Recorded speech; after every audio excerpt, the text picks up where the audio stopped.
Hi hello welcome to E96 TV. నేను మీ సంతోష్.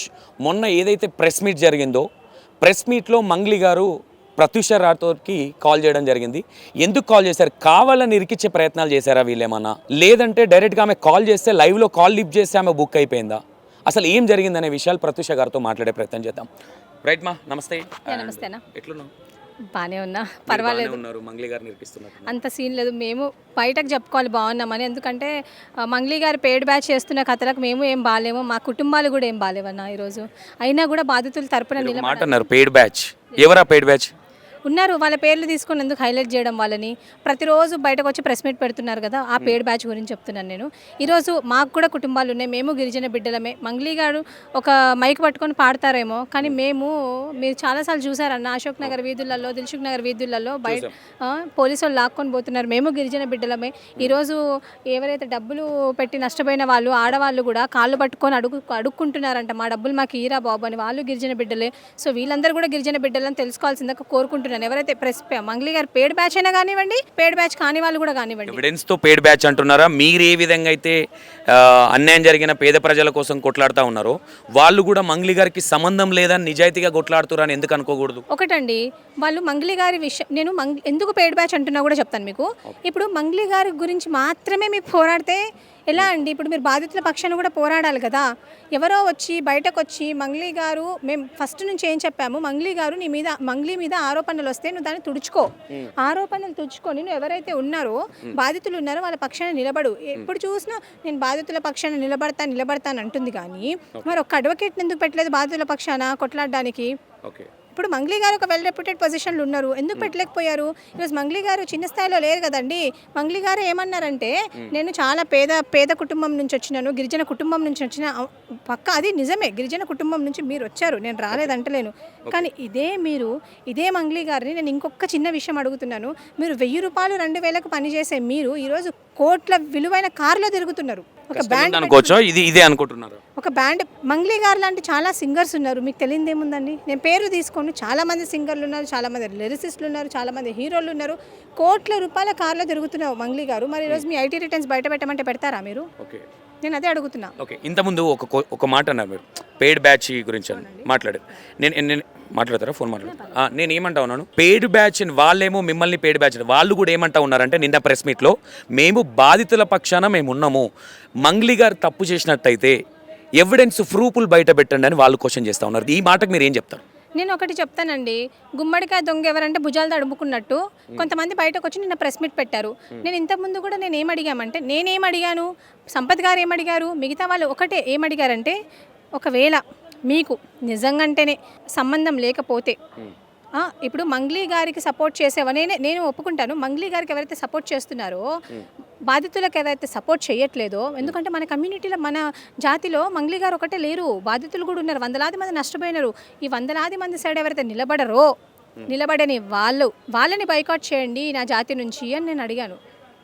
అంతేగాని వీళ్ళు నన్నన్నది అని చెప్పేసి ప్రెస్ మీట్లు పెట్టుకున్నారు. నాకు అది అర్థం కావట్లేదు. నిన్న ప్రెస్ మీట్ మీ పైనే కదా, సంపత్ నాయక్ మీ పైన ఓన్లీ మీరు మాట్లాడిన మాటలు, మీరు మాట్లాడినవి చాలా పర్సనల్గా వెళ్ళారని చెప్తా ఉన్నారు. నిన్న వాళ్ళు చాలా పర్సనల్గా మాట్లాడింది అమ్మాయి ఇండైరెక్ట్గా మాట్లాడుతూ ఉన్నారు పేరు పెట్టకుండా.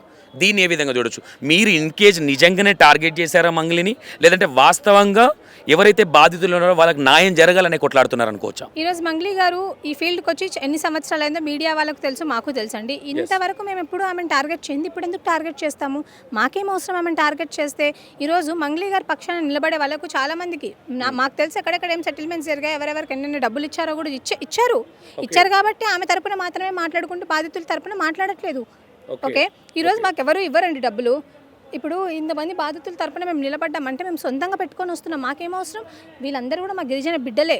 ఇప్పుడు ఇందులో చాలామంది తండ్రులు ఉన్నారండి, నా తండ్రి ఏజ్ ఉన్నారు, చాలామంది బిడ్డలకు పెళ్లి చేయాలని చెప్పేసి దాచుకున్న డబ్బుల్ని ఇట్లాంటి వాళ్ళు దోచుకొని తింటే ఎవడు మాత్రం సైలెంట్గా ఉంటాడు? ఎంతసేపు నేను లీడర్ అని డబ్బా కొట్టుకుంటున్నారే. నేను ఒకటే అడుగుతా, ఏం లీడర్లు అండి అసలు మీరు?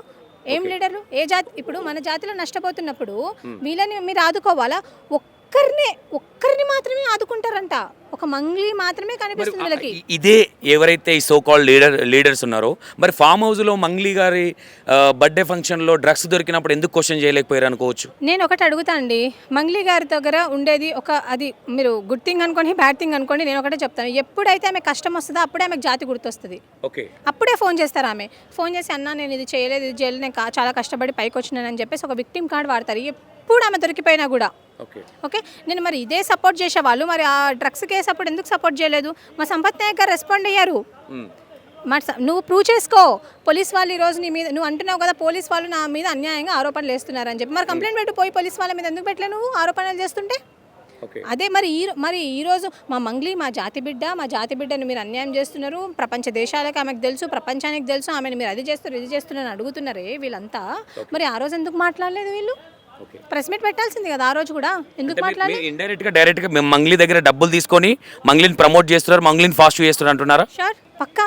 లేకపోతే వీళ్ళకి ఎందుకు సపోర్ట్ చేయడానికి రాదు? 100% ఈ మాట మీద కట్టుబడి ఉంటారా మీరు? ఎస్. ఇప్పుడు మీరు చూడండి, ఇక్కడ ఉండే వాళ్ళు ఎవరైతే ఉన్నారు, నేను ఎవరిని ఉద్దేశించి అనట్లేదు, ఎవరి మనసుకు అనుకుంటే వాళ్ళది. ఇప్పుడు నేను అనుకుంటున్నాను, నా మనసుకు తెలుసు, నేను డబ్బులు తీసుకోలేదు, నేను ఇక్కడికి కేవలం వీళ్ళ మొహాలు చూసి నేను వచ్చాను. ఈరోజు నిజంగానే వాళ్ళకి బాధితుల మీద ప్రేమ ఉంటే మరి ఎందుకో ఇంతమంది బాధితులను వాళ్ళు కూడా తీసుకొని వచ్చి ప్రెస్ మీట్ పెట్టలేదు. వాళ్ళకి వాళ్ళు ప్రెస్ మీట్లు పెట్టుకుంటున్నారు. ఎవరిని ఏం చేద్దాం అనుకుంటున్నారు మీరు అరిస్తే ఏమీ రాదు. ఈరోజు సమాజం చూస్తుంది, ఈరోజు మన గిరిజన సమాజం చూస్తుంది, మన బంజారా బిడ్డలు చూస్తున్నారు. మీరు అరిస్తే ఏం రాదు. మీరు అరిచి మా పర్సనల్ మాటలు మాట్లాడి మీరు మమ్మల్ని ఏదో చేస్తామని అనుకుంటున్నారేమో. వాళ్ళకి అర్థం కావట్లేదు. ప్రతి మాట గుర్తుంటుంది మాకు.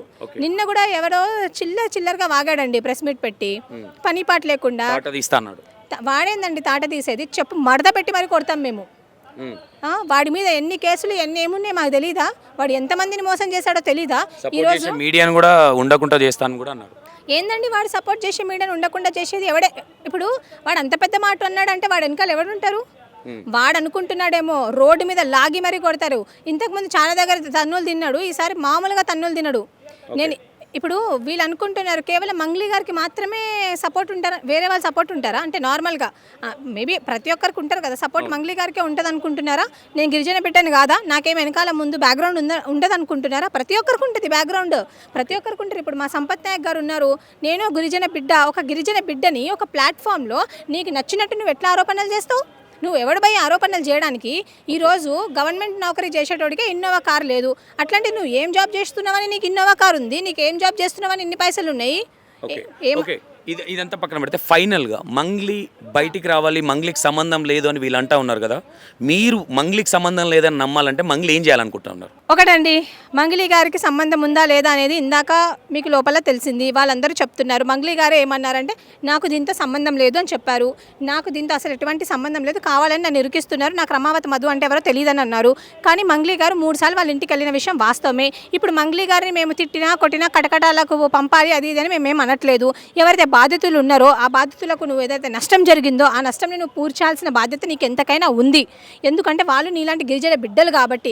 ఈరోజు నేను చూడండి, ఆమె నిజంగా స్కామ్ చేసిందని తెలిసింది అనుకోండి, ఇప్పుడు ఆరోపణలు ఆమె అంటుంది కదా, ఆమె నిజంగానే స్కామ్ చేసిందని తెలిసిన రోజు సీరియస్గా ఆమెను కమ్యూనిటీ నుంచి బాయ్కాట్ చేయాల్సిందిగా నేను కమ్యూనిటీ పెద్దల్ని కోరుకుంటున్నాను. ఓకే, మొన్న సంపత్ నాయక్ ఏదైతే సినిమా ఇండస్ట్రీకి సంబంధించి యూనియన్కి వెళ్ళారో ఆ యూనియన్ది కంటిన్యూషన్ చేస్తూ ఉన్నారా? ఊరికే వార్నింగ్ చేయడానికి ప్రెస్ మీట్ ముందు మాట్లాడడం జరిగింది అనుకోవచ్చు సంపత్ నాయక్ గారు? మీకు ఒకటి చెప్తానండి, మీకు సంపత్ నాయక్ గురించి ఎంతవరకు తెలుస్తుందో నాకు తెలియదు, కానీ సంపత్ నాయక్ గారు ఏదైనా పని తీసుకున్నారంటే ఆ పని 100% అయ్యే వరకు ఆపడు. నిజంగానే ఆయనకు ఫేమ్ కావాలనుకుంటే ఆయనకు ఆల్రెడీ ఫేమ్ ఉందండి. ఆయన ఒక జనసేన నుంచి ఒక లీడర్, పవన్ కళ్యాణ్కి ఒక సోదరుడు లాంటి వాడు ఆయన. ఓకే, సో అట్లాంటప్పుడు రాముడికి లక్ష్మణుడు ఎట్లాగో హనుమంతుడు ఎట్లాగో అట్లా సంపత్ నాయక్ కూడా ఒకరనమాట మన పవన్ కళ్యాణ్కి. సో ఆయనకు ఫేమ్ ఏం అవసరం అండి? ఈరోజు మంగ్లీ కంటే ఎక్కువ ఫేమ్ ఆయనకు ఉంది తెలంగాణ ఆంధ్రాలో. ఓకే, ఇక్కడ మంగ్లీ గారికి మీకున్న ఫ్రెండ్షిప్ ఎలాంటిది? అంటే మీకు కాల్ చేసి మాట్లాడేంత ఫ్రెండ్షిప్ ఎప్పటి నుంచి ఉంది మీకు? బేసికలీ నాకు మంగ్లీ గారికి ఏం ఫ్రెండ్షిప్ ఏం లేదండి. నాకు లైక్ అదర్ పీపుల్ ఆమె అందరికి ఎలా తెలుసు, నాకు కూడా మంగ్లీ గారు అట్లాగే తెలుసు. ఇంటికి వచ్చిందా మంగ్లీ గారు? లేదండి, మా ఇంటికి ఏం రాలేదు. ఆమె నేను ఇప్పటివరకు ఎప్పుడు కలవలేదు. మొన్న కూడా కలవలేదా? నేను పిలిచాను, అంటే నార్మల్గా అక్క ఎప్పుడన్నా ఇటు మహబూబ్ నగర్కి వచ్చినప్పుడు మా ఇంటికి రండి, సరేరా చూస్తానని అన్నది. అంటే క్యాజువల్గా పిలిచాను. అవును, ఎప్పుడన్నా వచ్చినప్పుడు రాక అని పిలిచాను అంతే. అండ్ మంగ్లీ గారికి మాకు ఎటువంటి సంబంధం లేదు. మొన్న కూడా నేను ఫోన్ చేయలేదండి, చేసిందండి, ఆమెనే ఫోన్ చేసింది. ఫోన్ చేస్తే యాక్చువల్లీ ఇక్కడ ఒక క్లారిటీ, అంటే సంపత్ నాయక్ అనే వ్యక్తి ప్రీ ప్లాన్తో మిమ్మల్ని పిలిపించాడు అనేది ఒకటి జరుగుతూ ఉన్నది. అసలు ఏం జరిగింది, మీరు అక్కడికి ఎందుకు రావడం జరిగింది, అది ఒకసారి క్లారిటీ ఇవ్వండి. నేను అంతకుముందు ఒక ప్రెస్ క్లబ్లో ఒక ప్రెస్ మీట్ ఉండే అనమాట. సో ఆ రోజు మీడియా వాళ్ళు మంగ్లీ గారి విషయం గురించి మాట్లాడండి ప్రత్యూష, మీరు గిరిజన బిడ్డ కదా అన్నందుకు నేను సరే మాట్లాడతాను, కానీ ఇప్పుడు కాదు, నాకు ఇప్పుడు టైం అవుతుందని వెళ్ళిపోయాను.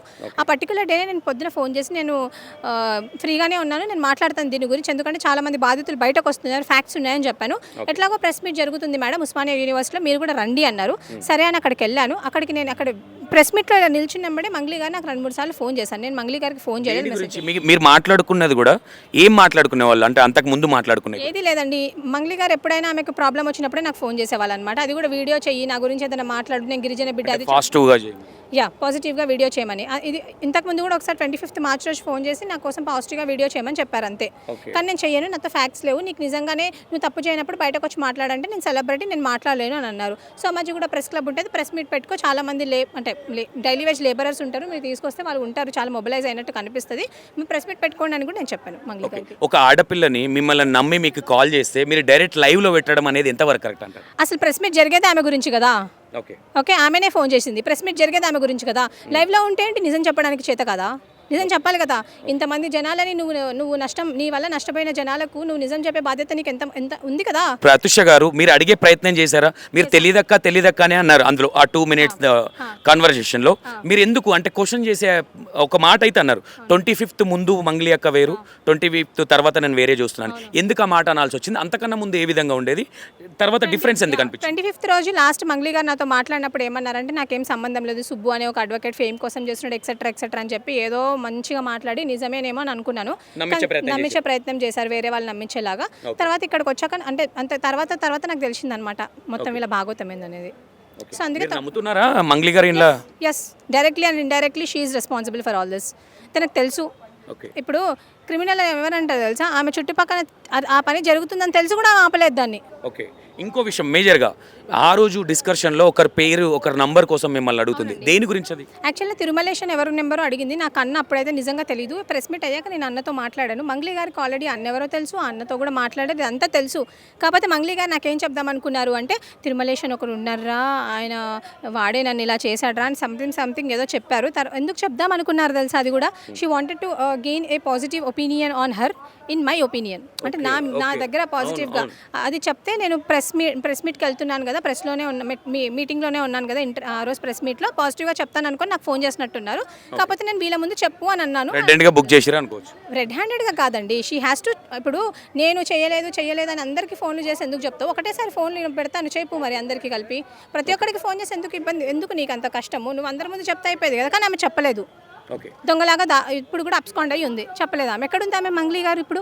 ఎందుకు మీడియా ముందుకు రావట్లేదు? ఎందుకు ట్విట్టర్కి వెళ్ళింది ఏదో వర్క్ మీద అని చెప్తా ఉన్నారు కదా. మంచిదే కదా, చెన్నై నుంచి మాట్లాడవచ్చు కదా. ఆమె ఇన్స్టాగ్రామ్లో నిన్న ఏదో పెట్టారు, జనాలు ఎక్కడ కమెంట్స్ చేస్తారు అని చెప్పేసి కమెంట్ కూడా ఆఫ్ చేసుకున్నారు. ఎప్పుడైతే మన రమేష్ గారు బయటకు వచ్చినప్పుడే ఆమె స్టేటస్ ఇన్స్టాలో పెట్టారు పోస్ట్. మరి ఇక్కడ దొంగ ఎవరో లేకపోతే ఎవరో మీరు ఆలోచించుకోండి. నేను ప్రజలకే చెప్తున్నాను, నేను ఒకటే రిక్వెస్ట్ చేస్తున్నాను ద పోలీస్ వాళ్ళని కూడా, ఇన్వెస్టిగేషన్ కొంచెం ఫాస్ట్గా చేసి వీళ్ళని న్యాయం చేయండి. Right, thank you. Okay, Pratyusha గారు చెప్పేది విన్నారు కదా. ఏదేమైనా ఈ డైరెక్ట్గానా ఇండైరెక్ట్గానా మంగ్లీ గారి ఇన్వాల్వ్మెంట్ 100% ఉందని చెప్తా ఉన్నారు. ఏదేమైనా అంటే మమ్మల్ని మోటివేషన్ చేసి ప్రతి ఒక్కరు మోటివేషన్ చేసి ప్రెస్ మీట్ పెట్టే ప్రయత్నాలు మాత్రం చాలా జరుగుతూ ఉన్నాయి. అంత అవసరం ఏముంది? తప్పు చేయనప్పుడు డైరెక్ట్గా మాట్లాడొచ్చు కదా. ఆమె తప్పు లేనప్పుడు పెయిడ్ బ్యాచ్ని పెట్టి ఎందుకు ప్రెస్ మీట్లు పెడతా ఉన్నదని చెప్తా ఉన్నారు. చూద్దాం, ఏదేమైనా పోలీసు వారు కూడా కొంచెం తొందరగా దీని కేసు సీరియస్గా తీసుకొని ముందుకు తేవాలని కోరుతా ఉన్నా. ఆల్రెడీ 1 month అయిపోయింది ఇది జరగబట్టి. ఈ మధ్య కాలంలో సుబ్బు గారు కూడా కొంచెం కన్మర్గయ్యారని అనుకోవచ్చు. ఒకసారి ఆయనను కూడా కలిసి మాట్లాడే ప్రయత్నం అయితే చేద్దాం. Right, thank you so much.